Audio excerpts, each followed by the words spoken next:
একটি শাড়ি, জামদানি শাড়ির মূল্য আমরা জানি, সবাই কম বেশি জানি। একটা ভ্যানিটি ব্যাগ কিংবা একটা জামদানি জুতো যখন বাংলাদেশের গণ্ডি পেরিয়ে দেশের বাইরে যায়, তখন এটার কিন্তু মূল্যমান বেড়ে যায়। তো আসলে আমরা সবাই উদ্যোগী হয়ে কিছু কাজ করি এবং সেটাকে ইম্প্যাক্টের জায়গায় নিতে চাই।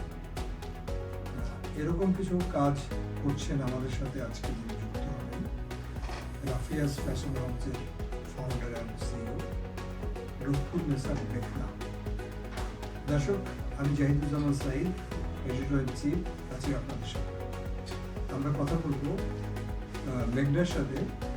আমরা জানতে চাইব তার উদ্যোগগুলো এবং কীভাবে আসলে সে এগিয়ে দিচ্ছে, কোন জায়গাগুলোতে স্ট্রাগল আছে, কোন জায়গাতে স্ট্রাগল থেকে আসলে সরে আসতে হবে, সরে যেতে হবে, কোন জায়গায় আসলে স্ট্রাগল গুলাকে মিটিগেট করে একটা জায়গা নিতে হবে, এবং সহযোগিতার জায়গাটাই বা কোথায়, গভর্নমেন্টের তরফ থেকে কি সহযোগিতা প্রয়োজন।